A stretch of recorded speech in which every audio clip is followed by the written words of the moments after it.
भारत एक संप्रभुता और लोकतांत्रिक गणराज्य के तौर पे गठित किया जाएगा। और जब संविधान का 42वां संशोधन हुआ तो उस परिवेचना में दो और शब्द जोड़े गए, समाजवाद और पंथ निरपेक्षता। और उस स्वरूप में आज वर्ष 2025 में भारत का जो गणतंत्र है, ये गणराज्य है, ये उस स्वरूप में गठित है। अध्यक्ष जी, भारत के एक लोकतंत्र में, इस लोकतंत्र में दो सबसे बड़े भागीदार हैं। एक अवाम, 98 करोड़ वो लोग जो मतदान करते हैं, और भारत के राजनीतिक दल जो विशेष तौर के ऊपर उस चुनाव में हिस्सा लेते हैं। संविधान के निर्माताओं ने यह सुनिश्चित किया 1946 से लेकर 1939 तक कि धर्म, जात, मजहब, फिरका सबसे ऊपर उठकर हर भारतवासी को, हर भारत के नागरिक को जो 21 साल की उम्र से ज्यादा है, उसे मतदान का हक दिया जाए। और ये उस समय हुआ जब बहुत सारे ऐसे मुल्क थे जहां पर मतदान का हक एक बहुत ही संकीर्ण तौर पे दिया जाता था।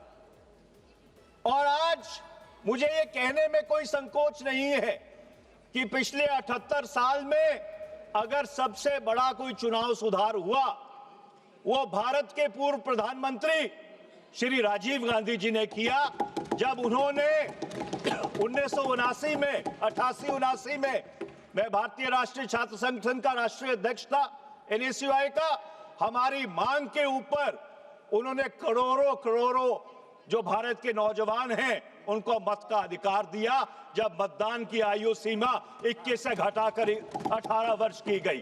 इससे बड़ा चुनाव सुधार पिछले 78 वर्ष में इस मुल्क में और कोई नहीं हुआ। अब जब संविधान की संरचना हो रही थी अध्यक्ष जी, तो ये जो सारा लोकतंत्र का ताना बाना है, इसको चलाने के लिए एक न्यूट्रल एम्पायर भी चाहिए था। और संविधान के निर्माताओं ने चुनाव आयोग का गठन किया। उस समय यह चर्चा चली कि क्या चुनाव आयोग एक स्थायी संस्था होनी चाहिए या अस्थायी संस्था होनी चाहिए। और जब 15 जून 1949 को 1949 जब डॉक्टर बाबा साहब भीमराव अंबेडकर जी ने ड्राफ्ट आर्टिकल 289 प्रस्तुत किया चुनाव आयोग को लेकर, उस पे बोलते हुए शिबिन लाल सक्सेना जो उस सभा के सदस्य थे, उन्होंने कहा, और मैं कोट करना चाहता हूं, Our constitution provides for the dissolution of the legislature when a no confidence is passed. So it is quite possible that elections to the various legislatures in the province and the center will not be concurrent. Every time some election or the other will take place somewhere, it may not be so in the very beginning or in the very 5 or 10 years, but after 10 or 12 years, at every moment, some election in some province will be going on. और उनकी बात से इत्तेफाक रखते हुए doctor बाबा साहब भीमराव अंबेडकर जी ने यह सुनिश्चित किया कि चुनाव आयोग एक स्थायी संस्था होगी। मैंने ये अंश इसलिए पढ़े हैं क्योंकि देश में वन नेशन वन इलेक्शन के ऊपर बहस चल रही है। पर अगर आप इस संविधान सभा की जो प्रोसीडिंग्स है उसको अपने संज्ञान में लें, तो संविधान निर्माताओं ने ये देख लिया था कि भारत में 10-12 साल बाद अलग अलग समय पे अलग अलग राज्यों में चुनाव होंगे। तो इससे एक बहुत बड़ा प्रश्न खड़ा होता है कि ये एक देश एक चुनाव का कोई औचित्य बचता है कि नहीं। इसके ऊपर चर्चा करने की जरूरत है, क्योंकि संविधान के जो निर्माता थे उन्होंने इसको अपने संज्ञान में लेकर ये उस समय कहा था कि इस देश में अलग अलग समय पे अलग अलग चुनाव होते रहे। अब चुनाव आयोग को अख्तियार दिए धारा 324 से लेके 329 के तहत, और उस चुनाव आयोग से सब लोगों की उम्मीद थी कि वो एक निष्पक्ष एम्पायर होके काम करेगा। पर मुझे बहुत खेद से ये बात कहनी पड़ रही है, और ये बहुत दुर्भाग्यपूर्ण बात है कि इस साइड पे बैठे बहुत सारे सदस्य और बहुत सारे इस देश में लोग ऐसे हैं जिनको चुनाव आयोग की निष्पक्षता पर आज सवालिया निशान खड़ा करने की जरूरत पड़ रही है। और अगर सबसे पहला कोई चुनाव सुधार इस देश में होना चाहिए अध्यक्ष जी, तो वो चुनाव सुधार होना चाहिए जो कानून 2023 में बना था, जो इलेक्शन कमीशन के जो सदस्य हैं उनके चयन को लेकर जो कानून बना था, जो उसकी धारा 7 है, उसकी सिलेक्शन कमेटी में माननीय प्रधानमंत्री, नेता विपक्ष लोकसभा और एक कैबिनेट मंत्री जिसको प्रधानमंत्री सुनिश्चित करते हैं, वो 3 लोगों की समिति है। मेरा ये सुझाव है कि इसमें 2 सदस्य और जोड़े जाने चाहिए, एक नेता विपक्ष राज्यसभा और दूसरा नामजद तौर पर भारत के मुख्य न्यायाधीश the chief justice of India. तो 2 लोग सरकार से रहेंगे, 2 लोग विपक्ष से रहेंगे और एक उसमें चीफ जस्टिस ऑफ इंडिया मुख्य न्यायाधीश रहेंगे। और अध्यक्ष जी, अगर ऐसी समिति बनेगी तो फिर ठीक से खेला होगा, फिर ठीक से खेला होगा। और ये जो लोगों के मन में भ्रम है चुनाव आयोग को लेकर, उसको शांत करने में बहुत एक अहम रोल प्ले करेगा। अब मैं धारा 327 पे आता हूं संविधान के अध्यक्ष जी। धारा 327 जो संविधान की है, उसने संसद को अख्तियार दिए कि वो मतदाता सूची बनाने के लिए, डिलिमिटेशन क्षेत्रों की कैसे हो, उसके लिए कानून बना सकती है। और वो कानून इस संसद ने बनाया, representation of people's act 1950, representation of people's act 1951 और रजिस्ट्रेशन ऑफ इलेक्टोरल रूल्स। और आज मैं बहुत खेद के साथ कहना चाह रहा हूं कि देश भर में एसआईआर पे चर्चा है, कई प्रदेशों में एसआईआर हो रहा है, पर मैं बहुत जिम्मेवारी से यह बात कह रहा हूं कि चुनाव आयोग के पास कानूनी तौर पर एसआईआर करवाने का कोई औचित्य नहीं है। और मैं आपको पढ़ के सुनाना चाहता हूं, जो रिप्रेजेंटेशन ऑफ पीपल्स एक्ट है 1950, उसमें चुनाव आयोग ये कहती है कि उनको जो अधिकार है वो सेक्शन 21 से मिलता है। मैं 21 पढ़ के सुनाना चाहता हूं। The electoral roll for each constituency.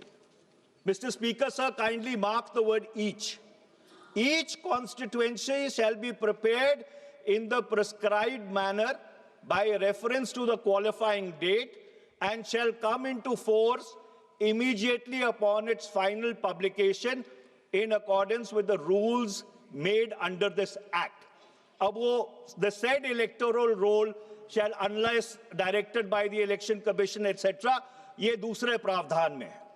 अब तीसरे प्रावधान में रिप्रेजेंटेशन ऑफ पीपल्स एक्ट का जो कानून है, जो इस सदन ने बनाया है, वो कहता है notwithstanding anything contained in subsection 2, the election commission may at any time, for reasons to be recorded in writing, direct a special revision of the electoral roll for any constituency, not every constituency, for any constituency or part of a constituency in such manner as it may think fit. आगे कानून ये कहता है, जो इस सदन ने बनाया है, provided that subject to the other provisions of this act, the electoral roll for the constituency, एक particular constituency, as is in force at that point in time of issue of any such direction, shall continue to be in force until completion of the special revision so directed. अध्यक्ष, इसका क्या मतलब है? इसका मतलब ये है कि ना संविधान में ना कानून में स्पेशल इंटेंसिव रिवीजन का कोई प्रावधान है। ये सिर्फ एक अख्तियार चुनाव आयोग को दिया गया था कि अगर किसी क्षेत्र में कोई गड़बड़ी है इलेक्टोरल रोल के साथ, कोई मतदाता सूची ठीक नहीं है, तो उसको ठीक करने के लिए for reasons to be recorded in writing and reasons to be made public, तो ही आप एसआईआर कर सकते हैं। आप पूरे बिहार के लिए एसआईआर नहीं कर सकते, आप पूरे केरल के लिए एसआईआर नहीं कर सकते, आप पूरे पश्चिम बंगाल के लिए एसआईआर नहीं कर सकते। आप एसआईआर अगर करना चाहते हैं तो हर कॉन्स्टिट्यूएंसी में, हर चुनाव क्षेत्र में अलग अलग जो आपको खामियां लगती हैं, उन खामियों को रिकॉर्ड करके इन राइटिंग उसको सार्वजनिक करके फिर आप कर सकते हैं। मैं सरकार से पूछना चाहता हूं कि कहां है वो रीजंस रिकॉर्डेड इन राइटिंग?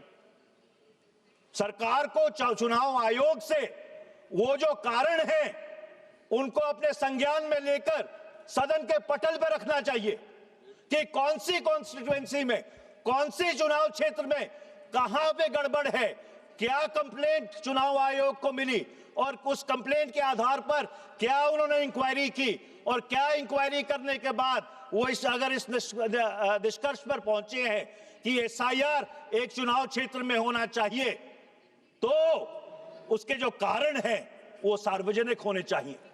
और दुर्भाग्यपूर्ण बात यह है कि इस बुनियादी प्रश्न के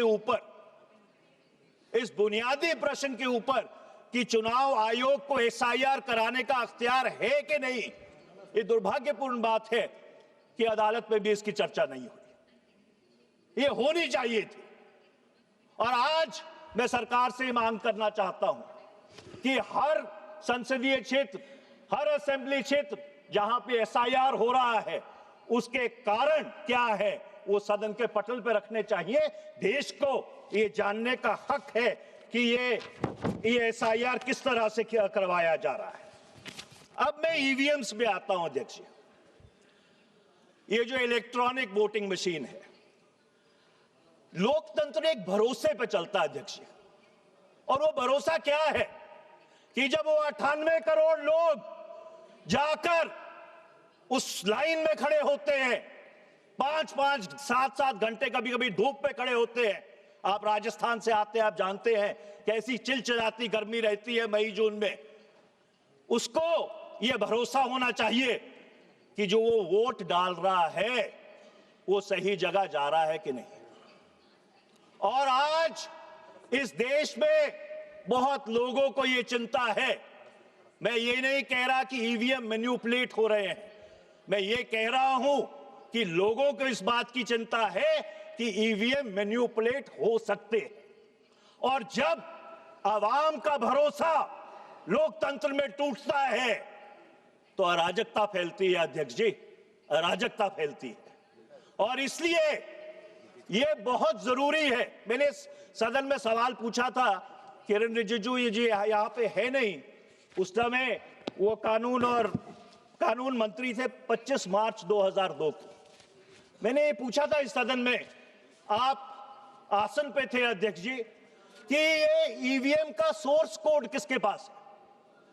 ये ईवीएम का जो सोर्स कोड है, ये क्या उन कंपनियों के पास है जो ईवीएम बनाती हैं, कि ये चुनाव आयोग के पास है?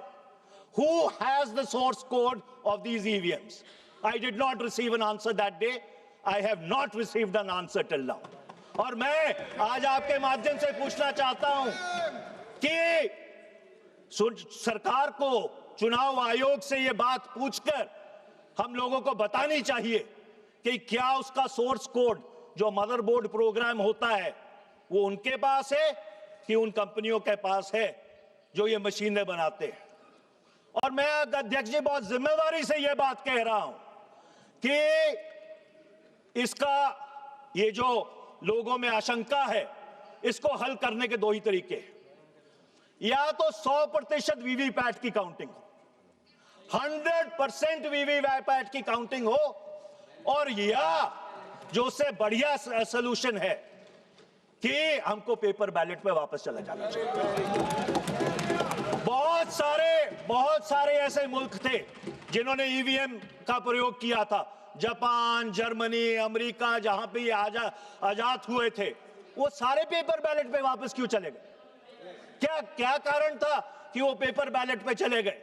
वो कारण ये था that after all the EVM is a machine and any machine can be manipulated।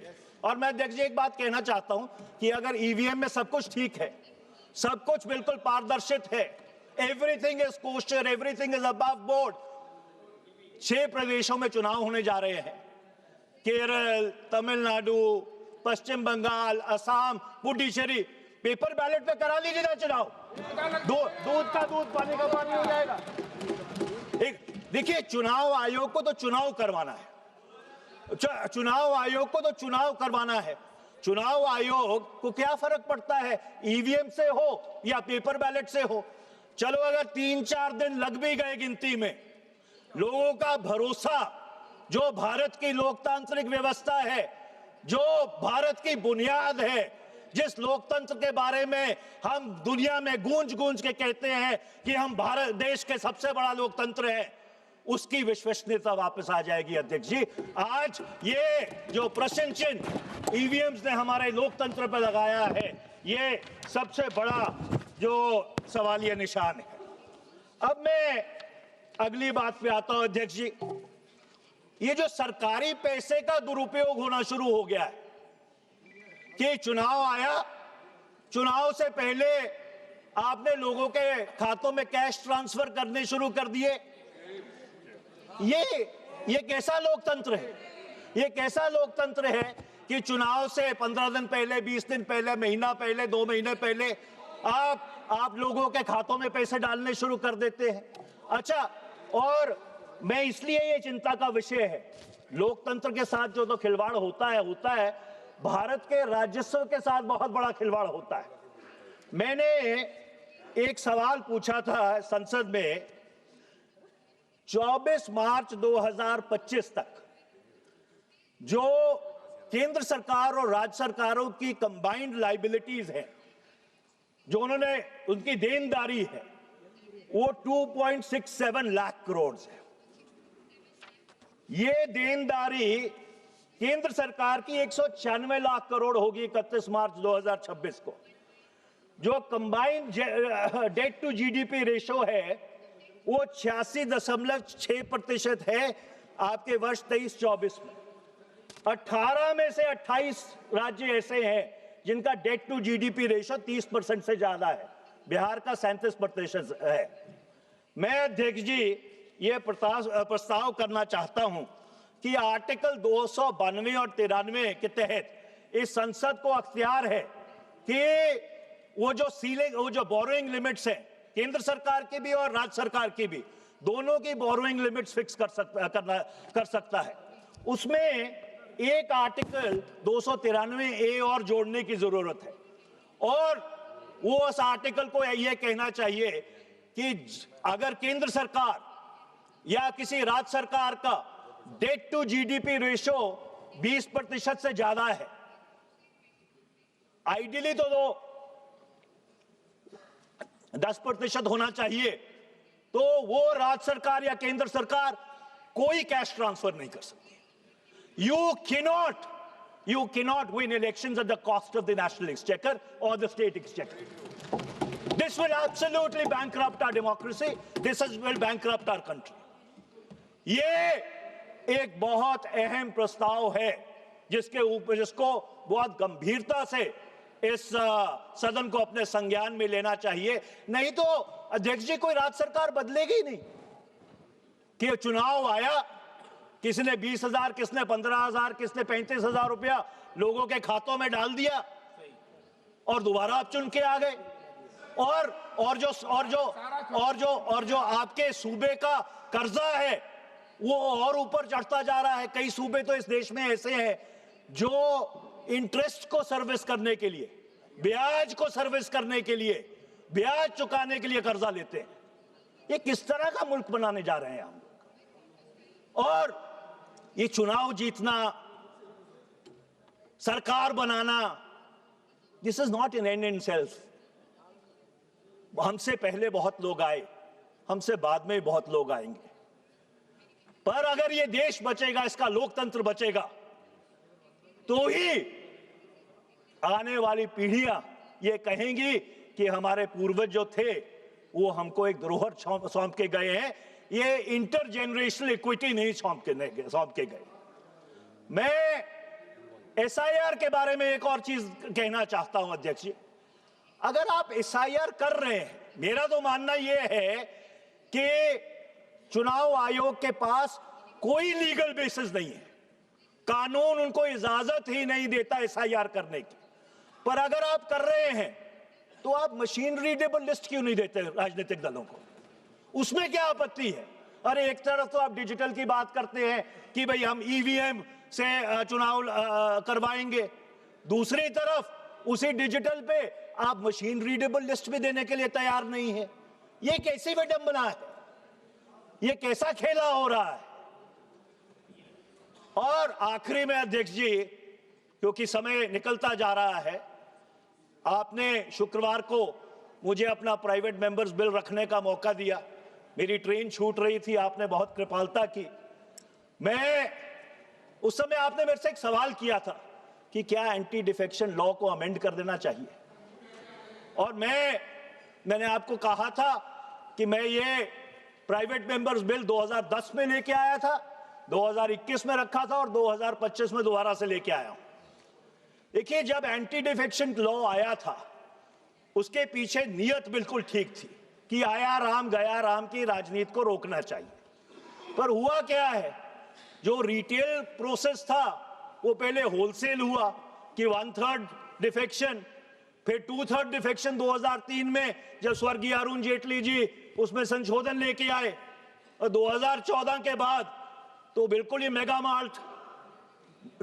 Mart activity बन गया है। और उसकी सीधी सीधी कैजुअलिटी क्या हुई है? ये जो संसद में लोकतंत्र है वो समाप्त होता जा रहा है। ये कॉन्स्टिट्यूएंसी, कॉन्शियंस और कॉमन सेंस ये बिल्कुल इन सदनों से बाहर जा रहा है। अध्यक्ष जी, कभी आपके पास इतना रिसर्च का ताना बाना है, कभी आप एक रिसर्च करवा के देखिए 1950 से लेकर 1985 तक इसी सदन की डिबेट की क्वालिटी क्या थी, और 1985 से लेकर 2025 तक उस चर्चा की क्वालिटी क्या रह गई है, और दूध का दूध और पानी का पानी हो जाएगा। तो अध्यक्ष जी, मैं आखिर में यह कहना चाहता हूं कि मेरी 3 मांगे हैं, क्योंकि चुनाव सुधार के ऊपर यह चर्चा है। सबसे पहले तो वो इलेक्शन कमीशन के अधिकारियों का चयन करने का कानून बदलिए, उसमें नेता प्रतिपक्ष को शामिल कीजिए राज्यसभा के, और नामजद तौर पे चीफ जस्टिस ऑफ इंडिया को शामिल कीजिए। जब बैलेंस रहेगा तभी तो क्या कहते हैं खेल ठीक होगा ना। और दूसरा, ये एसआईआर बंद कीजिए। There is no provision in law which allows the SIR to go ahead. अब आप कहेंगे जी पहले जो सारी एसआईआर हुई वो क्या अवैध थी? और मेरा जवाब बिल्कुल सीधा है, multiple wrongs don't make a right. अगर किसी ने उस समय कानून नहीं देखा, इसका यह मतलब नहीं है कि जो जब हो रहा है वो सही है। और जिस तरह से कथाकथित खुदकुशियों की खबरें आ रही हैं, बीएलओ खुदकुशी कर रहे हैं, जिस किस्म का प्रेशर उनके ऊपर है, ये किस तरह का एसआईआर हम करवा रहे हैं इस देश में।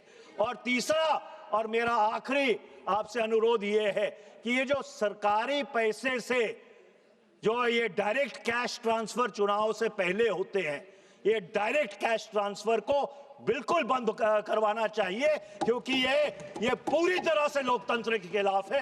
आपका बहुत बहुत धन्यवाद अध्यक्ष जी, आपने बहुत धैर्य से सुना।